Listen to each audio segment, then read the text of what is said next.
Hello, ladies and gentlemen. Today we're talking about what is leadership. Leadership is not something you earn by climbing the ladder. It's not a trophy you win when you reach the corner office. Leadership is not granted by the size of your paycheck or the number of people who answer to you. It's not about parking spaces, job titles, or reserved seats at the table. To lead is to serve others without expectation, without ego, and without keeping score. That may sound counterintuitive in a world where ambition is celebrated and competition is currency. But leadership in its truest form is not about rising above others. It's about lifting others up. When someone steps into a leadership role, they are not being given power, they're being given responsibility. Responsibility for people, for vision, for culture, and for outcomes that go far beyond their own success. And the best leaders, the ones who truly make an impact, are the ones who understand that leadership is a daily act of putting others before self. It starts with the question, how can I help you succeed? Not how can you make me look good? Or how fast can we hit our numbers? It's the quiet discipline of asking your team what they need. Of noticing when someone is struggling and offering support without waiting to be asked. Of creating space for growth even when it slows you down. A leader serves by investing in people, not just their performance, but their potential. This doesn't mean being soft. It means being strong in a different way. It means having the courage to mentor someone through failure instead of blaming them for it. It means setting high standards not to punish, but to grow people into who they're capable of becoming. It means giving feedback not from a place of judgment, but from a place of care. Because when you serve your people, you hold them to their best, not just to meet a goal, but to fulfill their own purpose.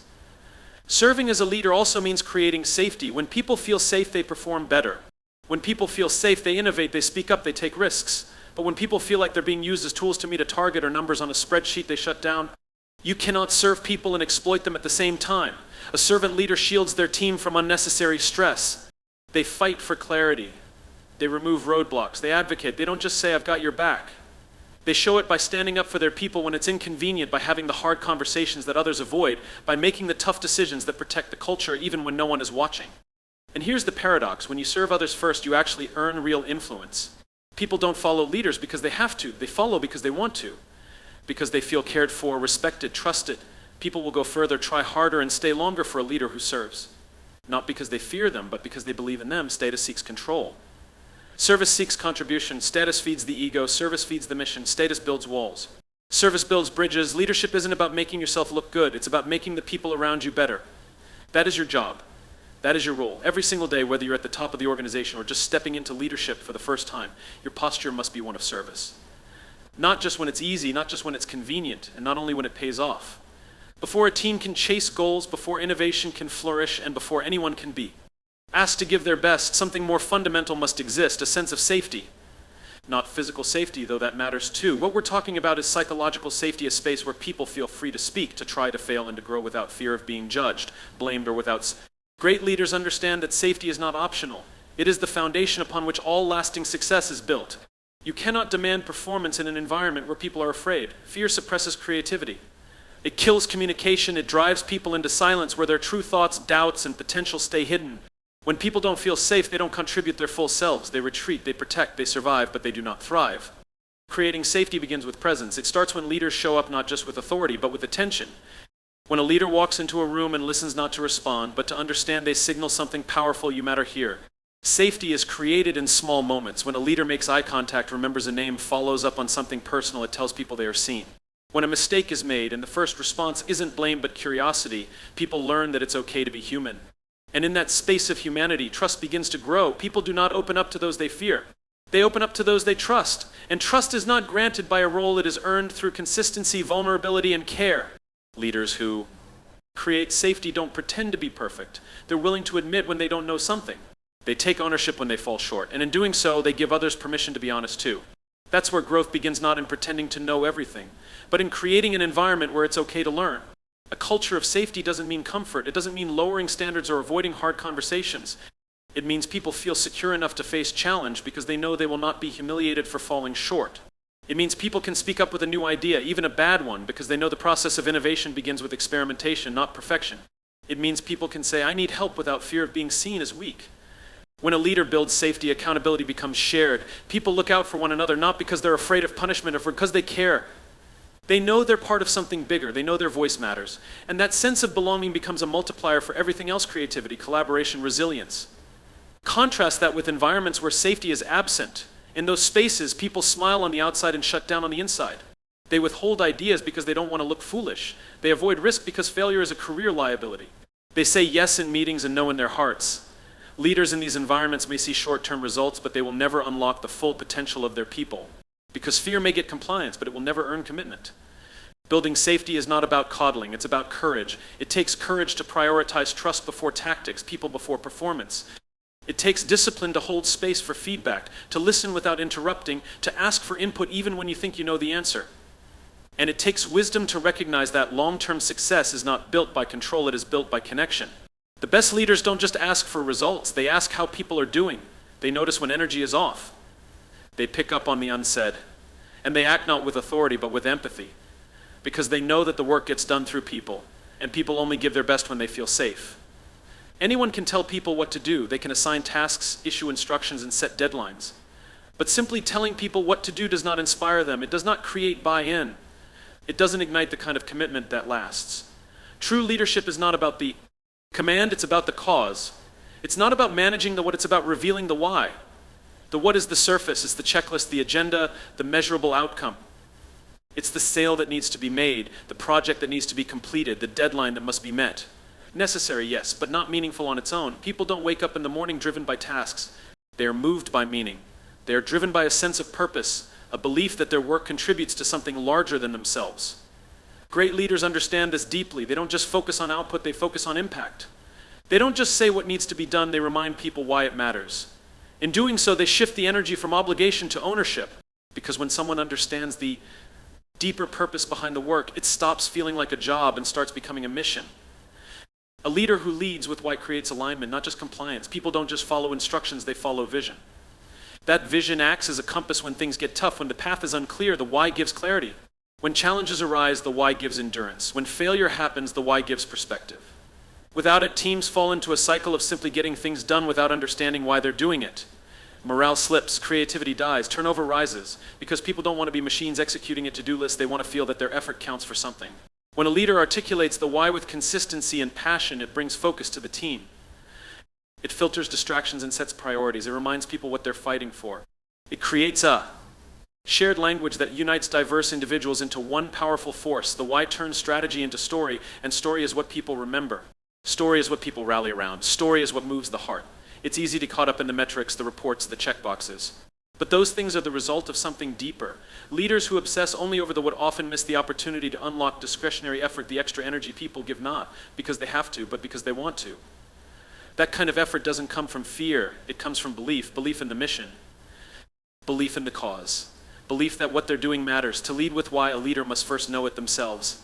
They must be rooted in a clear sense of purpose, not just for the organization, but for their own leadership journey.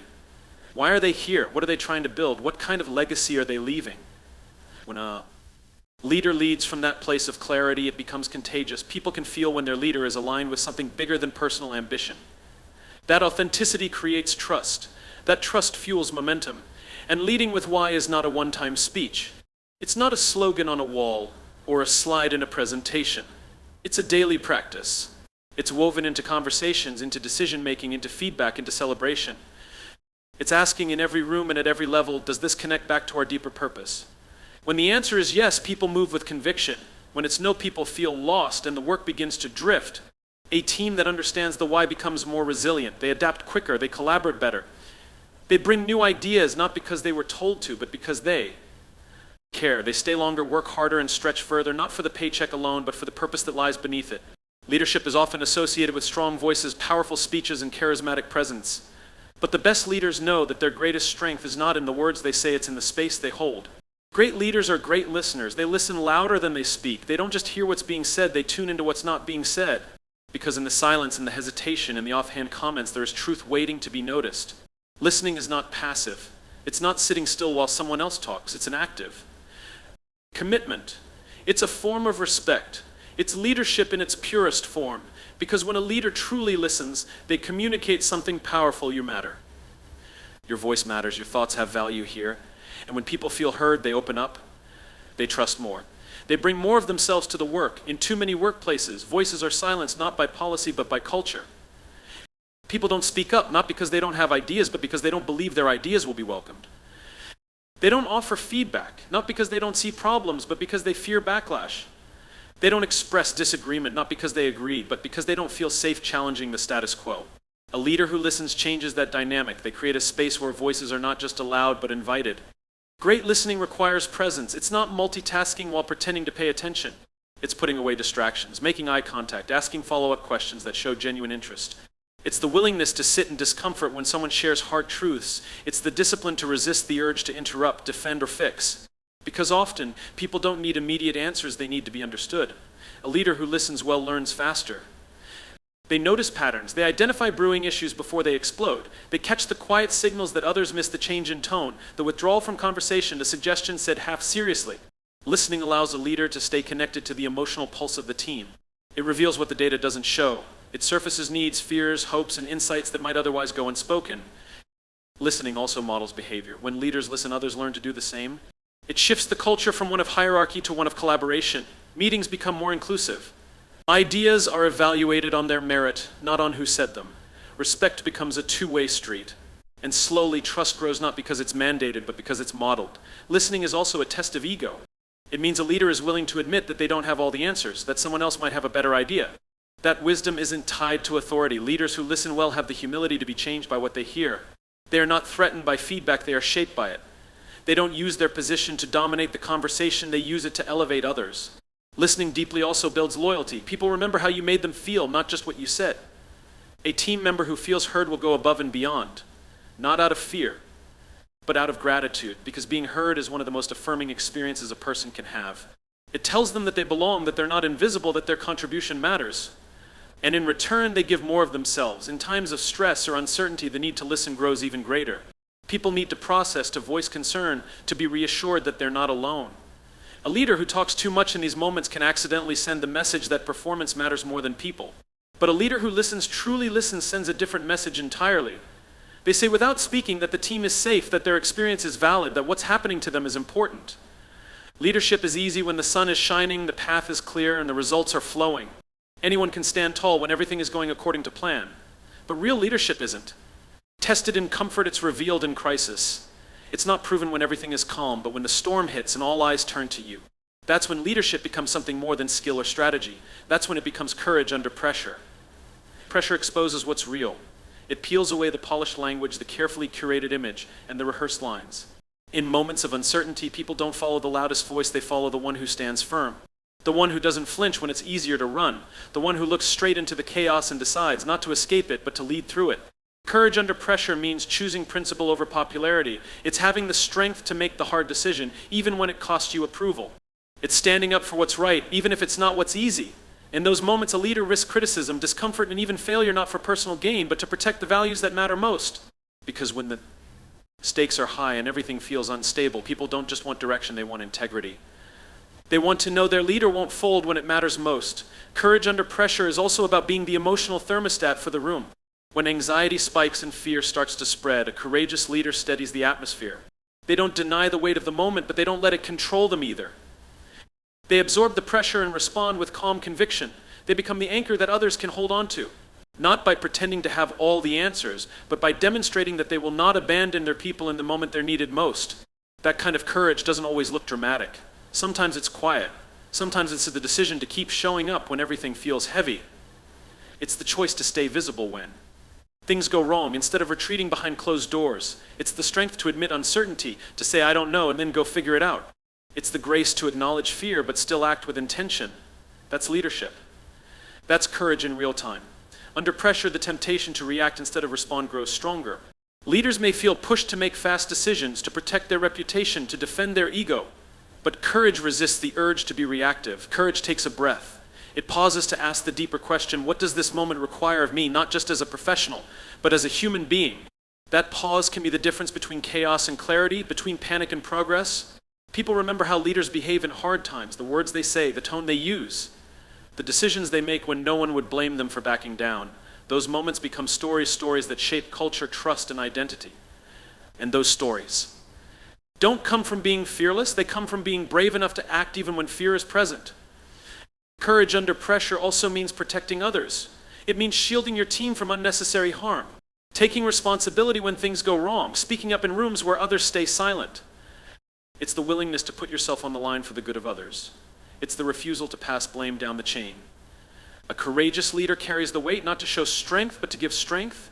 Leadership in pressure-filled moments is not about having all the solutions, it's about setting a tone. It's about being the one who stands upright when everything around you feels unstable. It's not about pushing people harder but pulling them together. It's not about control but about conviction. A courageous leader creates space for others to rise by first refusing to shrink themselves. True leadership begins not with a title but with a mindset. It's not about the office, the parking spot, or the corner view. It's not about how many people report to you or how many decisions you get to make. Real leadership has nothing to do with hierarchy and everything to do with service. The best leaders are not those who climb the ladder for status, they're the ones who use their platform to lift others. They understand that leadership is not a right to be exercised, but a responsibility to be fulfilled. And that responsibility starts and ends with people. When a leader serves people, they operate from humility, not ego. They know the role of a leader is not to be the smartest person in the room, but to bring out the brilliance in the room. It's not to have all the answers, but to ask the right questions. It's not to dominate, but to support. The people-first leader doesn't sit above, they stand among. They don't lead from a distance, they stay close to the ground where real work and real life happen. Serving people means seeing them, not just as workers, but as humans, with fears, hopes, stories, and potential. It means knowing their names, their strengths, their struggles. It means celebrating their wins when standing beside them in their losses. It means creating an environment where people feel safe to speak honestly, to stretch beyond their comfort zones, and to bring their full selves to the mission. A position might give you authority, but only service earns loyalty. People do not follow because they are told to. They follow because they feel seen, valued, and respected. That connection cannot be faked. It's built over time in the day-to-day moments, in how you listen, how you respond, how you show up when nobody's watching. Leadership is not measured by how well you give orders, it's measured by how much your people trust you to have their back. The servant leader is not weak.